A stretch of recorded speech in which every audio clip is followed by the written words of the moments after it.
Have you heard? Heard what? The tea.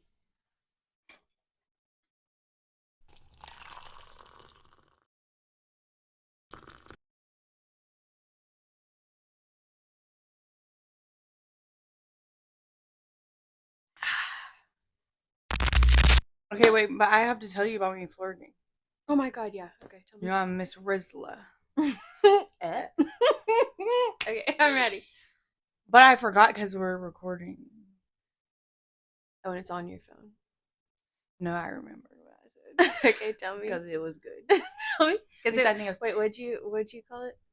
clever. Clever. Because everyone is like, you know what kind of flirt she is? A clever flirt.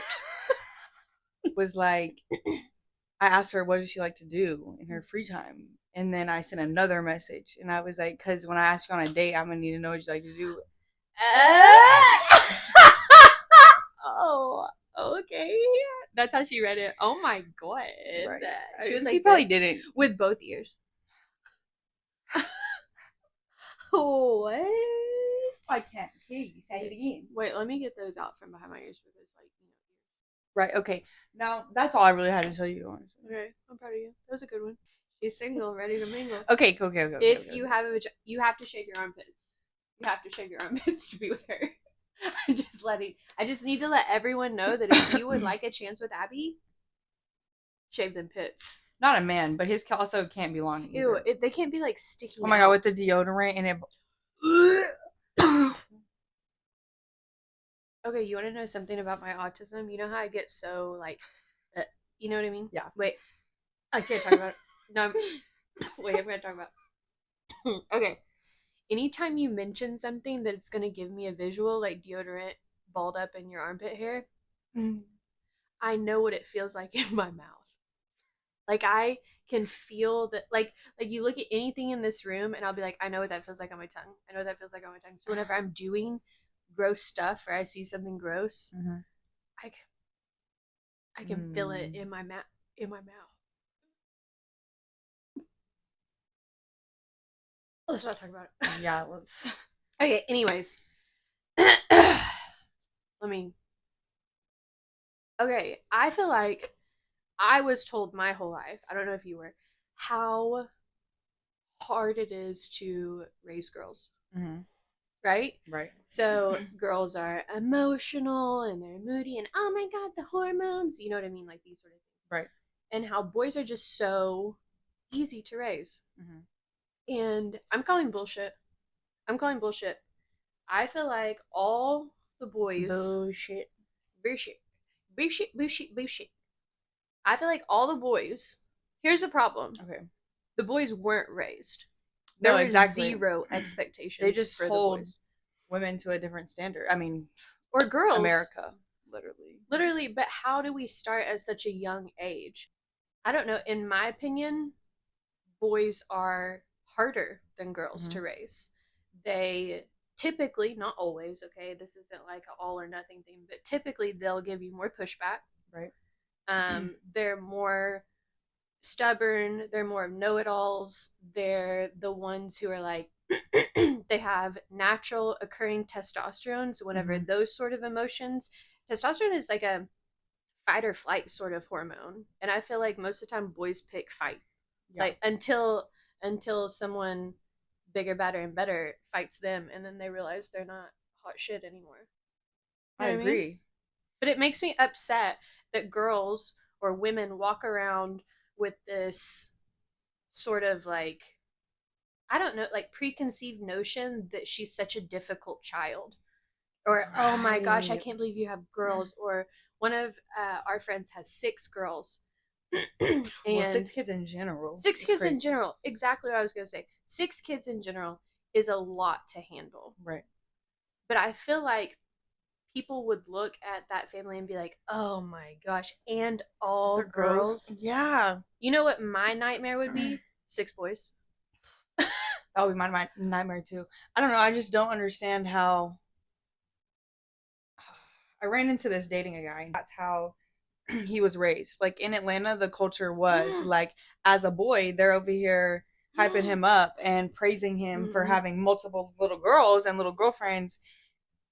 But if the same age little boy had one or little girl had one, she's a hoe. Mm-hmm. She's a thought. Mm-hmm.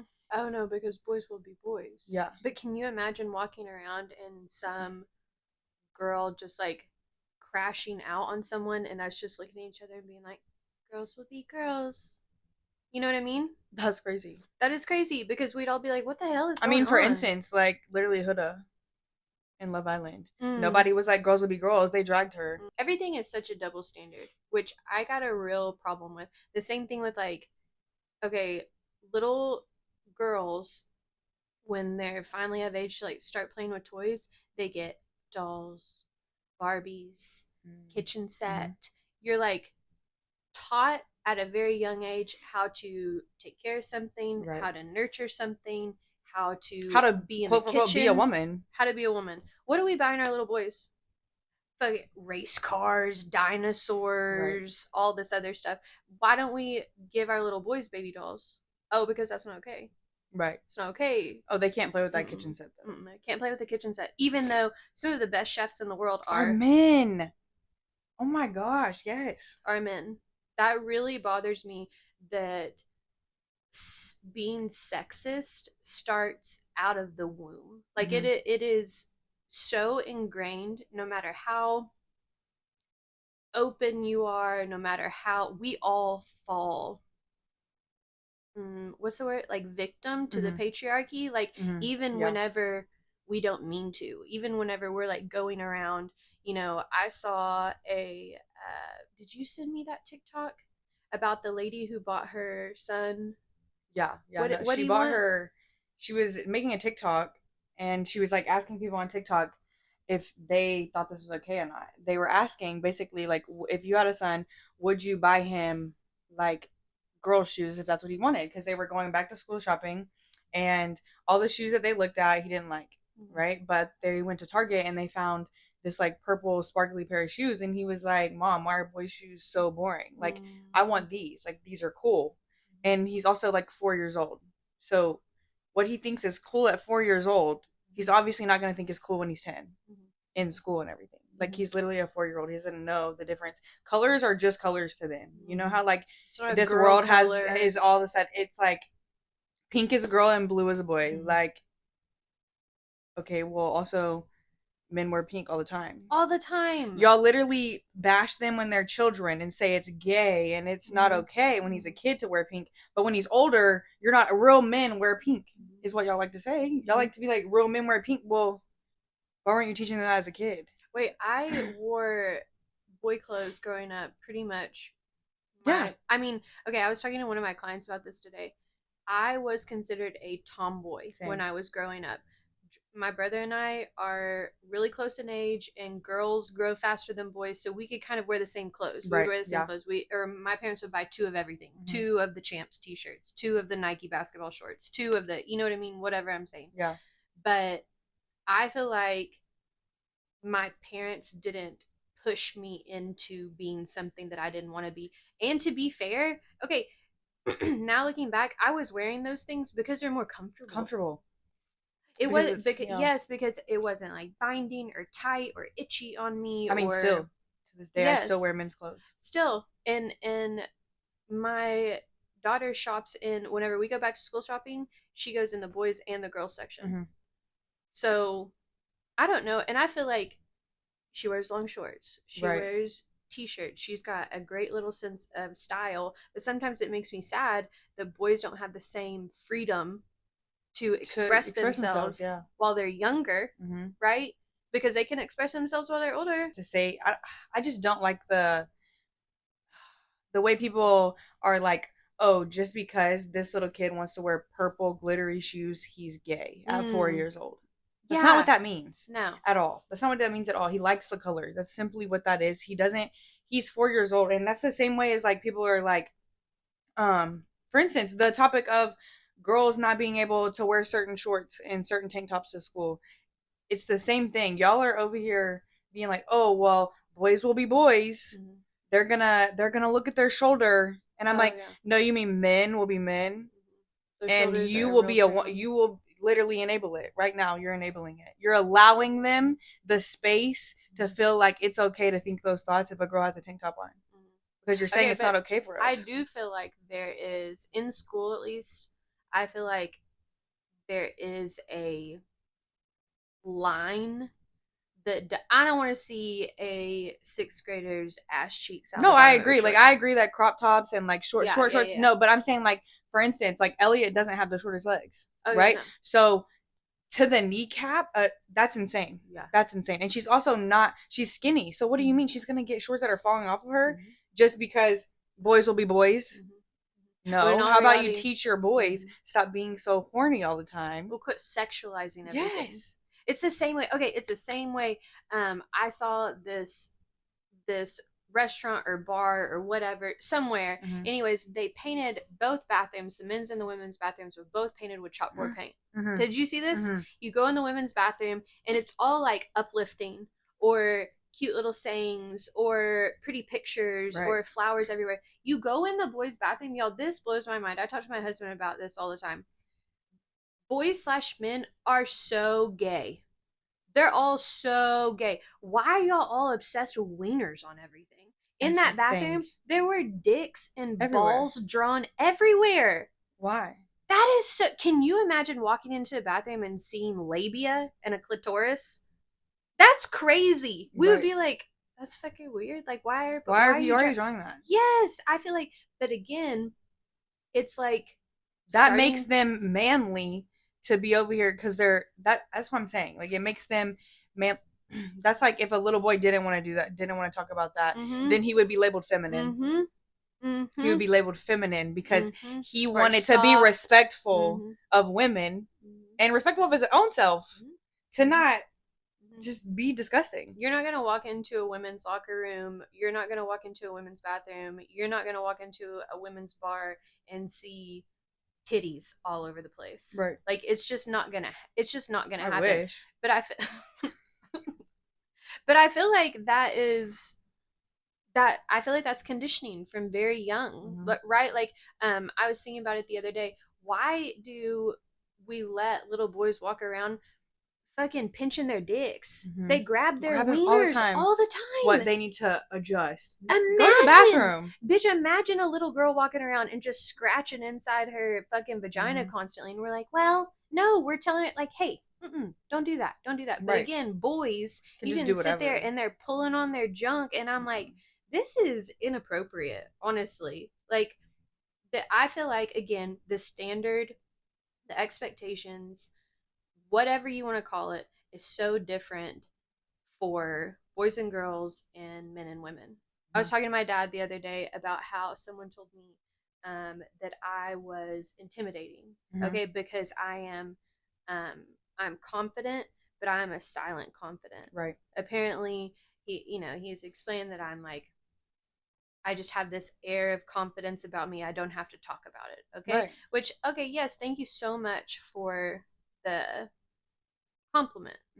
Aside from the you're intimidating part, because I feel like that's ridiculous. But my dad and I were talking about it, and I was like, Dad, you walk around with the same kind of confidence, the silent confidence, but he's labeled as like a cool guy, or oh, he's so confident, he's so this. He's not intimidating. He's not someone that people don't want to talk to. He's not labeled an asshole or something because he's quiet or because of however he walks. But women are labeled all the negative things if you're not the submissive, mink, little, small person. Right. Well, I feel like don't take up space. Yeah, exactly. That's what I was gonna bring that back to our last episode we talked about with like the making friends thing. How women don't want to be friends with pretty women, and I feel like they've labeled this confidence as intimidation. Like, why are you intimidated because she's pretty or because she thinks highly of herself and has self-confidence? Like, we preach about self-confidence, but as soon as someone has it, it's a problem. Oh, they're intimidating. Oh, or they're a bitch, or they act too good for you. Oh, you think I'm sorry, I have standards. I'm sorry. I don't want to talk to every single person. Not everybody is allowed to have access, like, and that's okay. Right, and you shouldn't. You know, like, I feel like, again, that's otherwise, if everyone did have access, then what's your label now? Oh, right. But now you're griping at me because I'm not giving everyone a chance. Right. So what do you want from me? No, actually, leave it in the comment. What do you want? What do you want from me? How is this gonna go? What would make this a better situation for everyone? Let's play a game. Okay. What game? Okay. Here's how the game goes. We start with a letter. Okay? I'm gonna say a letter. Yep. And then we both say like 1, 2, 3, and then we'll say the first word that comes to mind. Okay? And then we're gonna build off of that word until we get to the same word. We're a spelling bee type of girl, and this feels like a spelling bee to me. Well, good thing we're not spelling anything. Okay. Okay, let me pick a letter. I pick. Oh, I was about to say S, but I already said. I'm just kidding. Are you gonna say like 1, 2, 3, go? Yeah. Okay, great. I pick the letter M. Okay? I don't think about it. I'm ready. Oh. Okay. 1, 2, 3, math. Oh, wait. I was gonna say mom. Well, good thing you were so ready. I don't think I was listening to you. I was looking at you in the thing. Okay, so listen. Let me do a different letter now. Okay. T. Okay? Okay. I got one fast in a hurry. Well, that's what you said last time. I got it, for real. Let's go. Okay. Hold on, I don't. Okay. 1, 2, 3. Titties. Testosterone.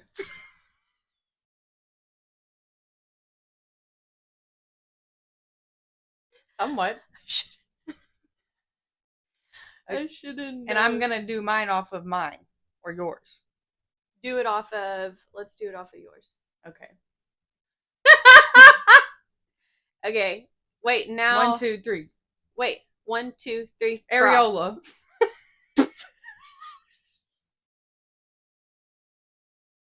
Why'd you say it like that? Because I'm trying not to get flagged. Areola. If I said nipple, they'd probably be like, flagged. You said titties. That's not. Okay, we're going off of areola. Okay, ready? 1, 2, 3. Stripper. Brown.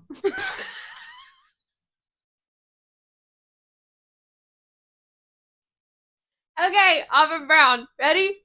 1, 2, 3. Horse.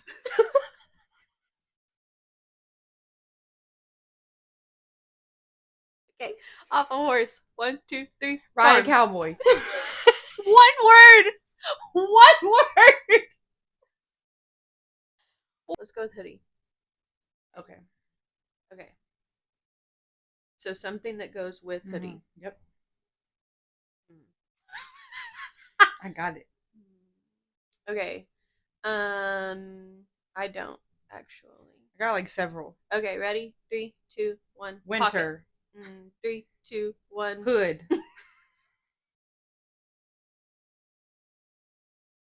That was good. Like I thought we were going on the same page because you said pocket, hood. Oh. I don't know. I think we should do. Let's do Caillou. Wow. It was like this game just brought us closer. You just read my mind because I was going to tell you that Caillou blocked me on Instagram. Why? Wow, I forgot I was going to tell you that until we just did this game and now we're like connected. Why did he? Well, because he wanted me to come to that party and I was like, well, I'm going to see Britney. And so I didn't go and he was like, you're a liar. And I was like, first of all, don't call me a liar because I literally did. What? And also, why are you mad? And then I thought about it today on the way here. I was like, wait, I haven't seen Baldy in a minute. Okay, let's go. I search him up and disappeared. Blocked me. Oh, he's mad. Oh, he's pouting. That's disgusting. Yeah, but it's true. 40 All right, years let's old, go. pouting. Let's go Caillou. Okay. Ready? 3, 2, 1. Bald. That was easy though. We're done. We're done with the games. We don't play games around here. We do play too much though. Yo, can we talk about religion for a second? Well, that's a tough one. I know. I'm ready though. I know. I've been waiting on this. Let's do it. Let's do it. Well, like, what do we want to talk about with religion?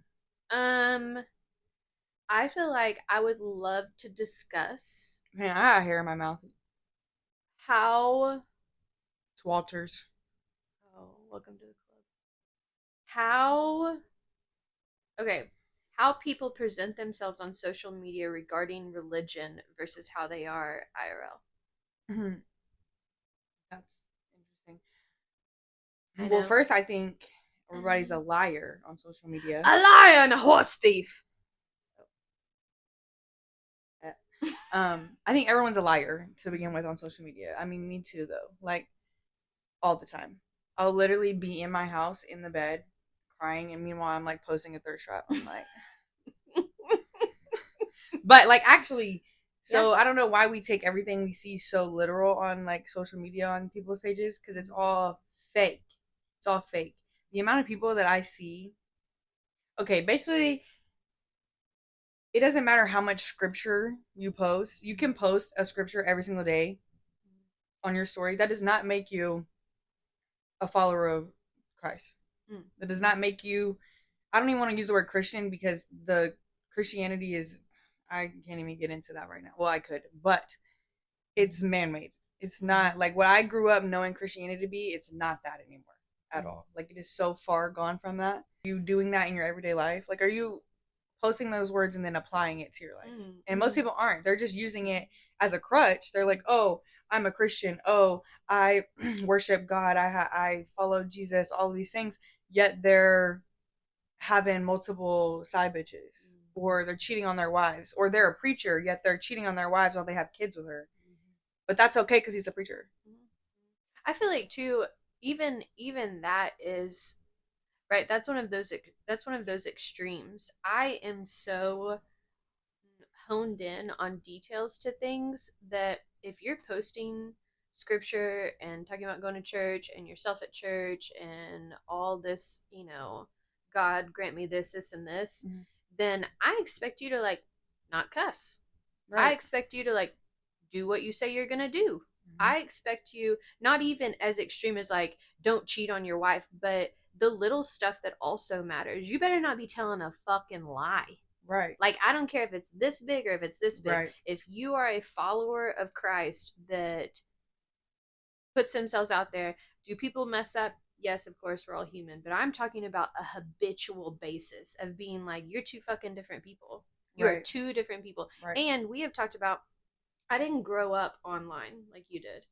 I grew up, most of the things that people around my age are posting, unless they're in the career of also needing a social media to look a certain way, Right. then they're not necessarily posting fake things either. That's like a thing of your generation, that it's all, everything's smoke and mirrors. It's all what it appears to be, not what it actually is, right? Like, I just don't feel like we didn't grow up posting and having people judge us on our posts, on our likes, on our views, on this, on that. Right. You know what I mean? We've talked about that before, about how I don't understand how younger people will post all this shit, and if it doesn't get enough interaction or engagement, they delete it because it's like embarrassing, I guess, or it's Well, they're because they're worried about their views. But that's like that one girl that posted a selfie of her posing, and she was like, "I'm so thankful for that empty tombstone what? on Easter." Oh, yeah. What the hell? But it's like if you're gonna talk the talk, then walk the walk. Like yes, and another thing, like you were saying, with the like, I expect you not to lie, not to cuss, not to do things. They love to use that Jesus died on the cross for our sins. He didn't die for you to sin every single day, all day long, and then use him as your crutch to be like, oh well, He it's had died- okay because I can sin Yes. because I'm a follower of Christ. I also have a real problem with like the whole pray about it stuff. Like, one of us has an issue and you feel comfortable enough to go to someone and say, hey, I'm really like seeking what should I do? Some advice on this. And the advice they give you is to pray about it. Ask God to help you.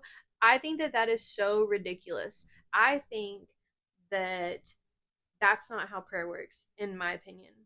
I feel like what you might as well be spitting in God's face if you are laying in bed feeling sorry for yourself, Praying about praying for him to do something in your life for you, because he if you are a follower and a Christian, then you believe that he has made you in his eyes, right? Mhm. Okay, so he has blessed you with gifts. Right. So spit on that man instead and be woman, thing, entity, whatever is happening, and be like, sorry, buddy, instead of using what you gave me, I expect you to do all the work for me. Right. What? Boy, Right. get up. Girl, get out of bed. Girl, go get a job. Go get this. Go do Yeah. that. Help yourself, right? Mhm. Because I feel like all too often it's a victim mentality. It's a crutch. Right. Oh, well, I'm just going to pray that this and this happens, or okay, um whenever there's like some terrible sickness, right? There's Right. cancer, something like that, and someone is going through all the treatments and we are cleared of cancer, cancer's remission, yay, celebrate, celebrate, and someone says, well, I'm just glad our prayers were answered. Well, what about the doctors that went to school for Right. 16 years and are in debt $500,000 and all of their schooling? How about that is why these things happen? How about, yeah, you're more like, good thing our prayers were answered, that God provided somebody to save her and help her Yes. and take care of her Yes. and all of these things. Yes. Yeah, I agree. Yes. Or like I was gonna say, there's been multiple times in my life that I've dealt with something crazy and I was like, what am I gonna do next? I have legitimately nowhere to live, or I had no car, and the worst thing, I hated that shit when people would be like, just pray about it. What I understand, yes, I'm going to talk to God about it and be grateful for what I do have. But what is that doing for me right now? Regardless of how much I pray about it, he's not just gonna slap a house down on the ground and be like, here you go. No. How about, yes, like I said, talk to God about it. If that's who you need to talk to about it, and really look at yourself in a sense, like reflect on yourself and what you should be doing. Because like you said, he gives you gifts. So okay, you need a place to stay. Well, whatever gift he's given you, or whatever opportunity he's given you, whatever job opportunity he's laid in front of you, if you don't take the job opportunity, then you're not going to get the house. Or if you do a lazy job at this, you're not going to get the outcome that you wanted just because you prayed about it. Right. You have to actually put in the work. Right. Right. I heard something a really long time ago that stuck with me, and I have no idea who said it. But so if you said it, let us know. Yes, if this was you, like and subscribe. Click that little button right there, the red one. I feel like he said to me, going to church and going through the motions makes you no more or less of a Christian or a believer than standing in a garage makes you a car. And I was period. Actually, he really ate that shit up. Yes, actually, like he gobbled it.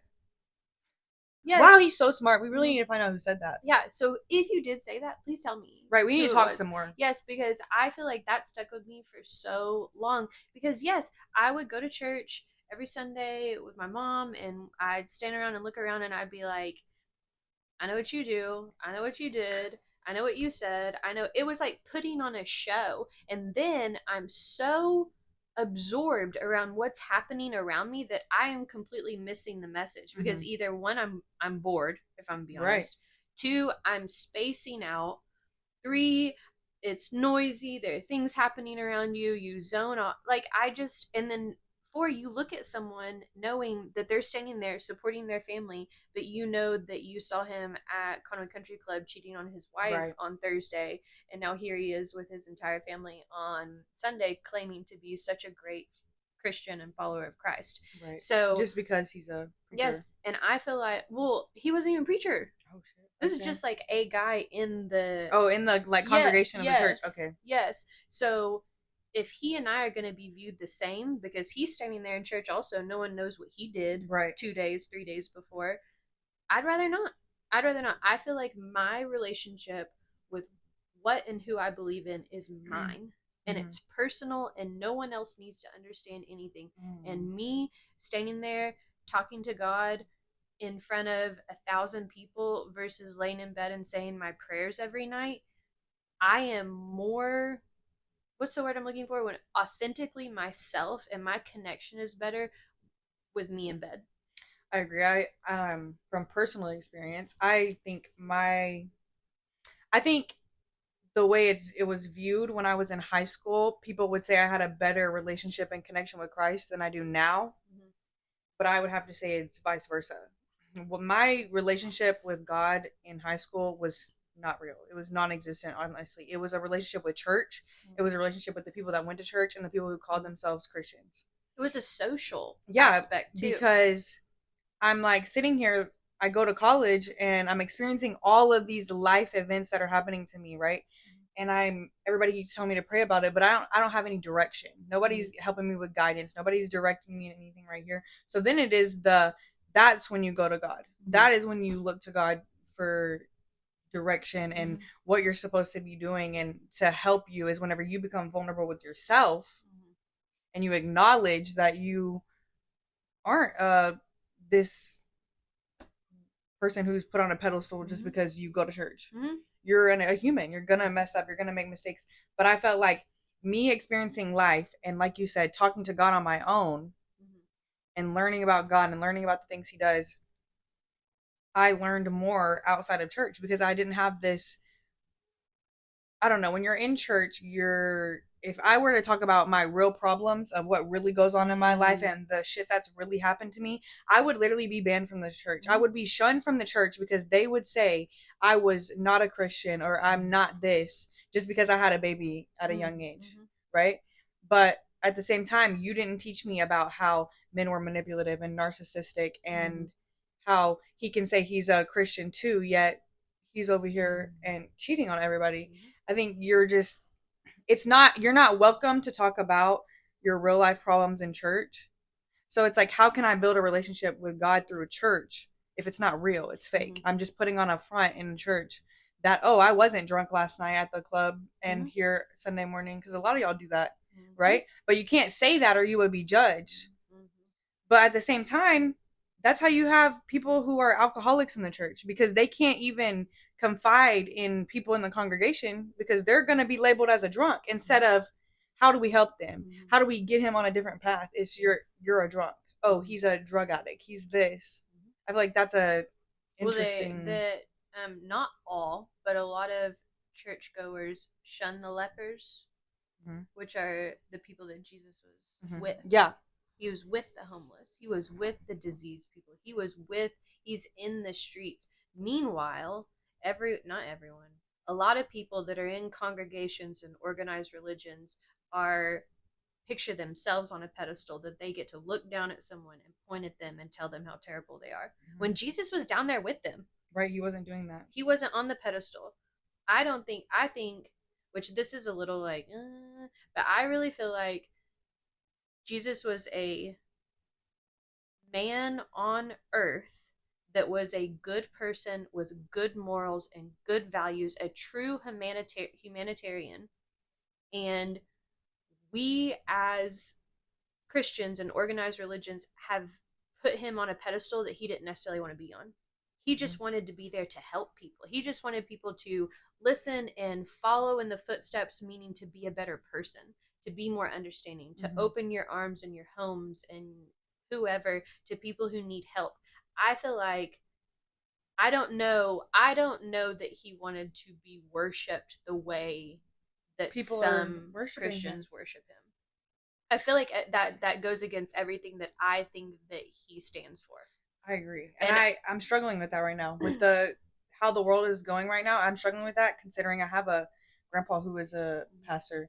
I'm struggling with the understanding of so many Christians and so many people who go to church being okay with things that are happening right now.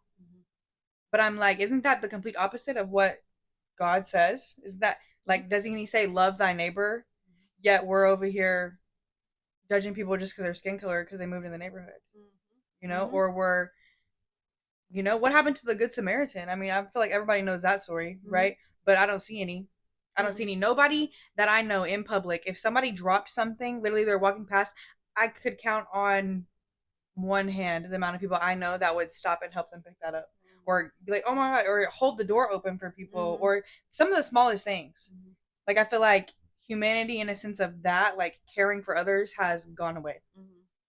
Well, because it's an eye for an eye. It's what's mine is mine, and Or it's a or it's like a, well, if you can't do this for me, if I can't get something in return from you, Well, it's then transactional. yeah, It's not from the good of your heart. Yeah. right. Yeah, I agree. I also feel like, okay, I had this story about I went to church. I was probably not very old, fifth grade, maybe sixth grade, something like that. I went to church with my aunt and uncle, and I grew up Catholic.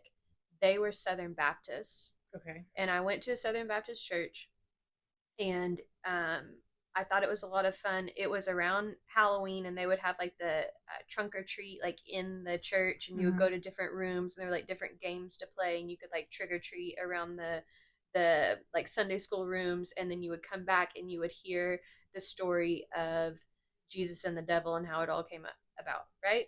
Okay, so we do all of our trunk or treating. It's so much fun. We go to the church part, and we're like sitting, they called it big church, so we're like sitting in big church, right? And there's this play that's going on, okay? And people are dressed up and they're telling I remember watching these. Okay, so then they're telling us at the end of it, all of a sudden all the lights go down and all this smoke starts coming out of everywhere, starts coming up the aisle, coming on the stage. There is someone dressed up as the devil. Right. Are you not?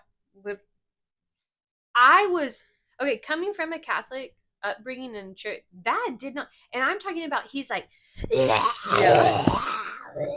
No, he is. I was crying. But is that not wrong? I was so scared to impersonate. Well, I don't know. But the part that I had a problem with was not only was I terrified, like I mean, they're trying terrified. to scare you. They're trying to scare us, and after you're like being grabbed by this devil, I mean, he was like the horns. It was terrifying. Then they turn all the lights on, and they're like, okay, if you haven't grown up Baptist or you've never been saved, then please come to the front. Otherwise, you're going to hell. And I'm sobbing, okay, because whenever you're Catholic, you're baptized as a baby. Right. Whenever you're Baptist, you're baptized whenever you decide to take Christ into your heart or life or whatever, however the verbiage goes.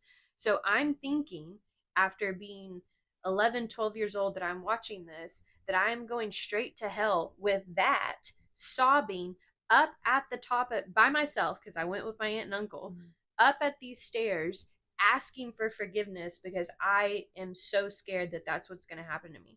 I go home and I'm telling my mom about it. I'm scared there, and I'm like, why did they say that I was going to hell? Because I haven't been saved. Okay, Catholic people don't call it saved. You call it being baptized. Yeah. Yes. And my mom's like, you have been baptized. This, that, and the other. Another girl who I went to high school with, or at that point, middle school with, went to that church too.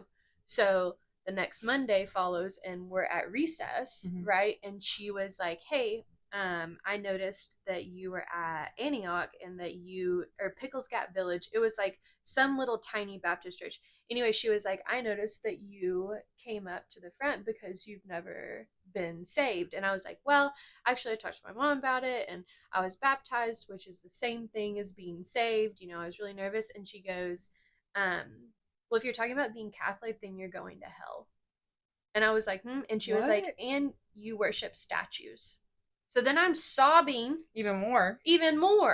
It is so, and how can that has stuck with me so much, that every religion, no matter you can all be Christian, Methodist, Lutheran, Catholic, Baptist, Southern Baptist, and they're still going to point their finger at you and say, nope, not you, not going.